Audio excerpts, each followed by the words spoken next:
Hello everyone. In today's lecture, we are going to continue chapter number 5 Democratic Resurgence. This is the last video lecture of this chapter. In the previous part, we have discussed some newly added topic like Ram Manohar Lohia, Jai Prakash Narayan, and Deen Dayal Upadhyay. Okay, and in this part, we are going to discuss other newly added topic democratic upsurges. So, what do you mean by democratic upsurges?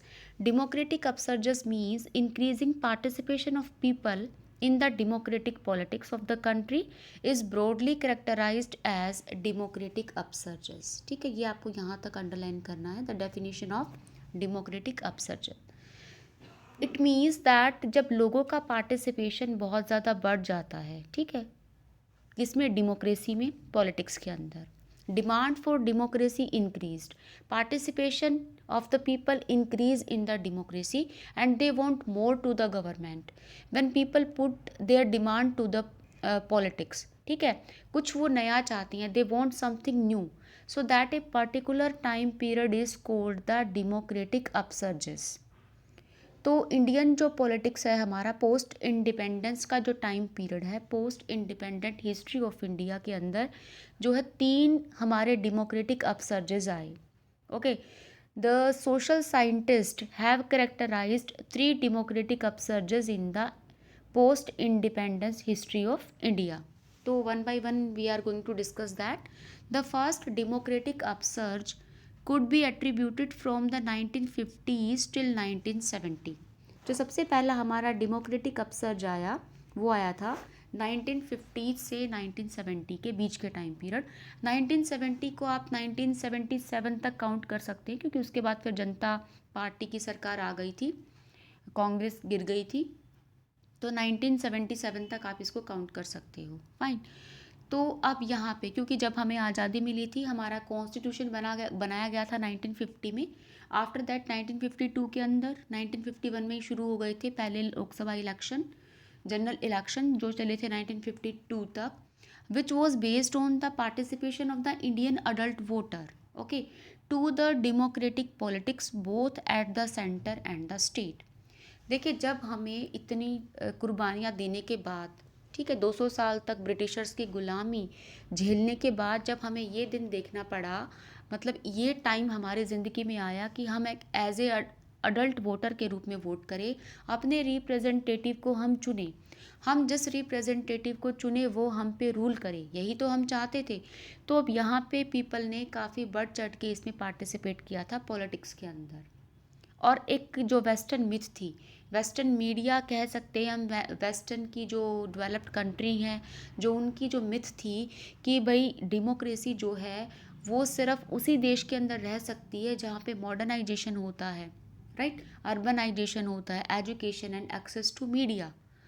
तो democracy के अंदर इन सब चीज़ों का होना बहुत ज़्यादा ज़रूरी है, जबकि भारत में इनमें से कुछ भी नहीं था. ना मॉडर्नाइजेशन था, ना urbanization, right, lack of education, literacy rate तो बिल्कुल ही नहीं था, और मीडिया भी इतना, मतलब पहुंच नहीं थी मीडिया की भी भारत में उस टाइम तक. तो ये वेस्टर्न मिथ था कि भाई भारत जैसे देश के अंदर तो डेमोक्रेसी जो है वो सर्वाइव कर ही नहीं सकती है, क्योंकि more than 50% people were living below the poverty line on that time and condition was very poor of Indian society and lack of education, no urbanization, no modernization. तो इस सिचुएशन के अंदर डेमोक्रेसी सर्वाइव नहीं कर सकती. The successful holding of election both the Lok Sabha and the legislative assemblies all across state on the principle of parliamentary democracy. Parliamentary democracy, parliamentary form of government where the real head is PM and nominal head is president. We have adopted parliamentary form of government. तो हमने इस myth को पूरे तरीके से झूठा कर दिखाया और डेमोक्रेसी को सफल बना के दिखाया. So that was the first democratic upsurge. बहुत ज़्यादा प्रैक्टिस की गई थी, उससे पहले इलेक्शन की मॉक इलेक्शन प्रैक्टिस हुई थी इसको पूरी तरीके से सक्सेसफुल बनाने के लिए, और भारत के यूथ ने बढ़ चढ़ के इसमें पार्टिसिपेट किया था. Not only in the first general election but जो हमारी नेक्स्ट टिकेट थी ना 60s 70s में भी, तभी भी बहुत ज़्यादा पार्टिसिपेशन था यूथ का. और not only the youth, all the people, बूढ़े बूढ़े लोगों को भी मतलब अपनी पीठ पर लाद कर लाया गया इलेक्शन की वोटिंग कराने के लिए. तो इतना ज़्यादा लोगों के अंदर जील था, इतना ज़्यादा एंथुसियाज्म देखने को मिला. So that was the first upsurge of the post independent history of India. Fine. अब हम देखते हैं सेकंड अपसर्ज की बात करते हैं. Okay, during the 1980s, the increasing political participation of the lower classes of the society, such as SCs, STs, OBCs, has interpreted as second democratic upsurge by the Yogendra Yadav. ठीक है, जो सेकंड अपसर्ज था वो लेकर आए थे, बेसिकली इनको promote किया था आगे योगेंद्र यादव ने. योगेंद्र यादव जो है वो कॉन्टेम्प्रेरी पॉलिटिक्स एनालिटिक थे. तो उन्होंने मतलब ये पूरे तरीके से न्यूज़ में रहते थे और बताते थे कि रिज़ल्ट प्री पोल क्या है, पोस्ट पोल एनालिसिस क्या है, पूरा एनालिटिक करके बताते थे पॉलिटिक्स को. Contemporary political analytic. ओके. सो अब जो था ड्यूरिंग 1980s, देखिए 1980s के टाइम पर क्या थी, जनता पार्टी फॉर्म हो गई थी. ओके. तो जिसमें इंक्लूडेड थी many parties. So many party से एक बड़ा अलाइंस बन के जनता पार्टी की फॉर्मेशन हुई थी, क्योंकि एक ही मोटिव बन गया था कि कांग्रेस को हराना है. ठीक है, तो जनता पार्टी की फॉर्मेशन हुई थी जिसके अंदर बहुत बड़े अलाइंस बने थे, बहुत सारी पार्टी इंक्लूडेड थी. तो जब बहुत सारी पार्टी इंक्लूडेड थी तो वहाँ से डिमांड उठी. The party raise the issue of development of the deprived section of the society. ठीक है, जो हमारा बिल्कुल poor section of the societies है, SC है, ST है, OBCs है, उनको रिजर्वेशन देने की डिमांड यहाँ से उठी. देखिए SC और ST को तो रिजर्वेशन पहले ही मिल चुकी थी जब हमारे देश का कॉन्स्टिट्यूशन बनाया गया. तो यहाँ पे बेसिकली बात हो रही थी OBCs की. तो OBCs को रिजर्वेशन देने के लिए 1977 के अंदर मंडल कमीशन बनाया गया और मंडल कमीशन अपॉइंट किया गया. और जब तक मंडल कमीशन ने अपनी रिपोर्ट सौंपी बना के, तब तक क्या हो गया था, जनता पार्टी की सरकार गिर चुकी थी. ठीक है, चैप्टर में हमने पढ़ा है. तो जनता गवर्नमेंट की जब सरकार गिर गई थी तो उसके बाद मंडल कमीशन की रिपोर्ट आई. लेकिन दोबारा से जो मंडल कमीशन की रिकमेंडेशन थी वो बाद में जब नेशनल फ्रंट गवर्नमेंट आई VP सिंह की 1989 के अंदर, तो उन्होंने इसको कंसिडर किया. उन्होंने OBCs को दी थी रिजर्वेशन. ठीक है, तो so this participation has made Indian politics more accommodative and accessible for these classes. अब उस टाइम पर काफ़ी बवाल हो गया था. क्लास 9th में आपने पढ़ा है मंडल कमीशन के बारे में कि जब मंडल कमीशन की रिपोर्ट आई थी तो सोसाइटी जो थी दो पार्ट में डिवाइडेड हो गई थी. एक वो लोग थे जो चाहते थे कि रिजर्वेशन मिलनी चाहिए, दूसरी तरफ वो थे जो कह रहे थे कि रिजर्वेशन नहीं मिलनी चाहिए. तो मंडल कमीशन के ऊपर काफ़ी बवाल हुआ था उस टाइम पे. तो मंडल कमीशन से फाइनली रिजर्वेशन तो मिल गई OBCs को, लेकिन पूरे तरीके से उनके साथ मतलब इन क्लासेस के साथ उनका जो लिविंग ऑफ स्टैंडर्ड है, मतलब चेंज तो हुआ है लिविंग ऑफ स्टैंडर्ड में, लेकिन फिर भी जो बहुत सारे अगर हम पुअर को देखें या फिर बैकवर्ड एरियाज़ में जाकर देखें, रिमोट एरियाज़ में जाके देखें, स्पेशली दलित को, so the participation of this class into the organisational and the political platform gave them the opportunity to strengthen their self respect. बिल्कुल उनकी सेल्फ रिस्पेक्ट तो बढ़ी है, लेकिन आज भी उनकी कंडीशन इतनी ज़्यादा इम्प्रूव नहीं हुई है रिजर्वेशन देने से जितनी होनी चाहिए थी. आज भी उनके साथ काफ़ी डिस्क्रिमिनेशन किया जाता है अगर हम बिल्कुल विलेज लेवल पे जाके देखेंगे तो. लेकिन कहीं ना कहीं स्ट्रेंथन मिला है उनके सेल्फ रिस्पेक्ट को and ensure empowerment in the domestic politics in the country. और इस तरीके से dramatic politics in the country के अंदर ये जो दूसरा अपसर्ज आया था जो कास्ट बेस्ड था.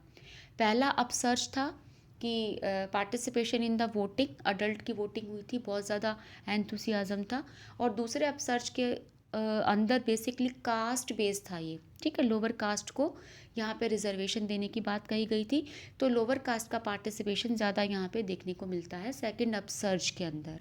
ओके, तो now we are going to discuss about the third upsurge of the Indian democratic society. So about the third upsurge, the era of liberalization, privatization and the globalization, LPG policy. अगर आपको याद हो globalisation वाले chapter में, इसी chapter में हमने पढ़ा है liberalisation, privatisation. Okay, from the early 1990s is attributed to the emergence of the competitive market society surrounded all important sector of economy. देखिए पहले जब हमने 1991 से पहले 90 से पहले हमने क्या था, प्रोटेक्शनिज्म को फॉलो किया हुआ था हमारी गवर्नमेंट ने, कि अभी हम पहले खुद सक्षम हो जाए फिर हम इंटरनेशनल लेवल के ऊपर जो है ट्रेड एंड कॉमर्स करेंगे। आपको अच्छे से पता है क्योंकि आप ग्लोबलाइजेशन चैप्टर पढ़ चुके हो। तो ये प्रोटेक्शनिज्म की थ्योरी को अडॉप्ट किया था, लेकिन 1991 में हमने अपने दरवाजे खोल दिए, हमने ओपन डोर पॉलिसी अपनाई, जिससे क्या हुआ कि हमने एमएनसीज को इनवाइट किया कि आइए हमारे देश में आके ट्रेड कीजिए। और एक तरीके से हमने पूरे तरीके से एक लिबरलाइजेशन प्राइवेटाइजेशन की थ्योरी को अडॉप्ट किया, यानी कि एलपीजी को हमने अडॉप्ट किया। And the society and polity this paving way for the third democratic upsurgence. जब क्योंकि जो तीसरा डेमोक्रेटिक अपसर्जेंस था ना, अपसर्ज था, वो रिगार्डिंग द डेवलपमेंट था।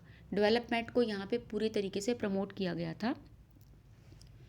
The third democratic upsurge represent a competitive electoral market. पूरे तरीके से ये कंपटीशन पे बेस्ड ऑन थी। देखिए पहले तो क्या था, बहुत सारी चीज़ें जो थी हमारी मार्केट किसके अंडर में थी, earlier controlled by the state, ठीक है, and not privatisation was promoted. तो उस टाइम पर प्राइवेटाइजेशन को प्रमोट नहीं किया जाता था। लेकिन अब क्या था कि मार्केट ओपन हो चुकी थी, कंपटीशन बहुत ज़्यादा बढ़ चुका था क्योंकि एमएनसीज भारत में आ चुकी थी। तो अब which was based not on the principle of survival of the best, ठीक है, कि मतलब ये पूरे तरीके से was based not on the principle survival of the best but rather than survival of the ablest. यानी कि पहले क्या था कि जो एबलस्ट थे ना, मतलब गवर्नमेंट के अंडर में था सब कुछ, एबलस्ट जो थे उनको गवर्नमेंट फैसिलिटी देती थी या उनको सरवाइव करने के लिए कहती थी। लेकिन अब क्या था कि जो बेस्ट होगा ना, जो अच्छा करके दिखाएगा, वही इंटरनेशनल मार्केट के अंदर टिक पाएगा। क्योंकि हम किसी भी सेक्टर में अगर कोई भी काम करते हैं तो जब कंपटीशन ज़्यादा होता है तो हमें अपना बेस्ट करके दिखाना होता है बेसिकली। तो यहाँ पर अब यही फॉर्मूला आ गया था ग्लोबलाइजेशन के बाद कि सर्वाइवल ऑफ द बेस्ट होगा, जो बेस्ट होगा वही सर्वाइव कर पाएगा rather the survival of the ablest, right. So it underline 3 shifts in India's electoral market. अब 3 शिफ्ट्स हुई यहाँ पे फ्रॉम स्टेट टू मार्केट। देखिए पहले जब कुछ सब कुछ किसके कंट्रोल में था, स्टेट के कंट्रोल में था, अब स्टेट टू मार्केट हो गया, यानी कि पूरी तरीके से फ्री मार्केट हो चुकी थी, फ्री कंपटीशन हो चुका था। यानी कि स्टेट के कंट्रोल से हट के अब क्या होगा, फ्री ट्रेड होगा, फ्री मार्केट होगी, फाइन। सेकंड क्या हो गया, गवर्नमेंट टू गवर्नेंस। देखिए 3 हम देख रहे हैं, 3 चेंजेस जो हुए, 3 शिफ्ट हुई उस टाइम पे ग्लोबलाइजेशन के टाइम पे। Second was the government to governance. पहले गवर्नमेंट का कंट्रोल था पूरी मार्केट के ऊपर, अब हो गया गवर्नेंस। गवर्नेंस का मतलब होता है देख रेख करना, कि गवर्नमेंट सिर्फ देख रेख करेगी, ये देखेगी, ठीक है, कि कैसे क्या चल रहा है, लेकिन बहुत ज़्यादा इंटरफेयर नहीं करेगी क्योंकि प्राइवेटाइजेशन आ चुका था।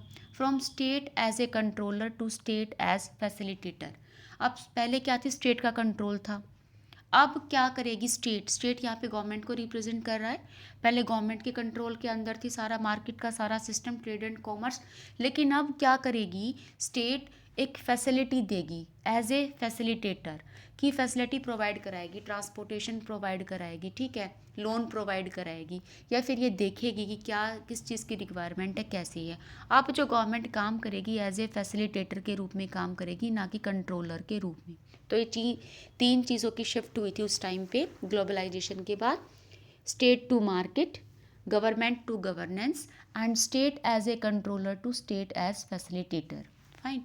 सो moreover the third democratic upsurge seek to promote the participation of the youth. यहाँ पे बहुत ज़्यादा यूथ का पार्टिसिपेशन हुई, बहुत ज़्यादा कंपनीज खुली, एमएनसीज भारत के अंदर आई, जिसके अंदर बहुत ज़्यादा यूथ को जो था वो रोज़गार मिला। Who constitute a significant chunk of Indian society, जो बहुत ज़्यादा इंपॉर्टेंट रोल प्ले करते हैं सोसाइटी के अंदर, and have emerge as the real game changer in the view of their increasing electoral preferences. तो अब यहाँ पे यही बताया गया है कि जो इलेक्टोरल प्रेफरेंसेस थी वो चेंज हो गई थी, अब वो डिपेंड हो गई थी किस पे, डेवलपमेंट पे और गवर्नेंस पे। यानी कि जो थर्ड अपसर्ज था वो पूरे तरीके से जो पार्टिसिपेशन था, यूथ चाहता था कि अब गवर्नमेंट ध्यान दे किस पे, लोगों का पार्टिसिपेशन बढ़ गया था, वो डेवलपमेंट चाहते थे देश का, कि डेवलपमेंट पे ध्यान दे और गवर्नेंस पे ध्यान दे, यानी कि देख रेख पे ध्यान दे, फैसिलिटी दे हमें, ठीक है, हमें ज़्यादा से ज़्यादा फैसिलिटी प्रोवाइड कराए ताकि हम इंटरनेशनल मार्केट के अंदर कंपटीशन अच्छे से कर सकें और कंपटीशन में खरे उतरें। तो इस तरीके से हम देखते हैं 3 जो थे अपसर्ज हुए। फर्स्ट अपसर्ज के अंदर हम क्या देखते हैं कि पार्टिसिपेशन ऑफ द यूथ का एज ए अडल्ट वोटर में देखते हैं कि बढ़ चढ़ कर उन्होंने काफ़ी एंथुसियाज़म से, मतलब इतना ज़्यादा लिटरेसी रेट कम होते हुए भी इतना अच्छा पार्टिसिपेशन किया और एक डेमोक्रेसी को अच्छे से भारत के अंदर जो था वो एस्टिब्लिश किया।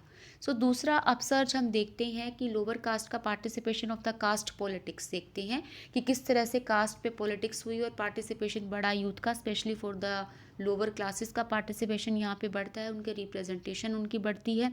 थर्ड अपसर्ज में देखते हैं हम डेमोक्रेटिक अपसर्ज के अंदर कि कैसे डेवलपमेंट को प्रमोट किया गया और एलपीजी पॉलिसी को अडॉप्ट किया गया। So that was the third upsurge, free trade free market को अडॉप्ट किया गया। तो फिलहाल हमारा जो थर्ड अपसर्ज था ना, कास्ट पॉलिटिक्स से हटकर पूरी तरीके से जो थर्ड अपसर्ज है उसकी तरफ ध्यान जा चुका है।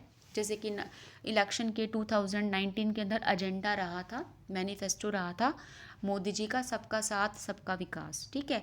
तो एक तरीके से पूरी तरह से हमारा ध्यान हो चुका है थर्ड अपसर्ज यानी कि डेवलपमेंट की तरफ, development and governance. Fine. So with this we have completed this chapter. So thank you for being with me.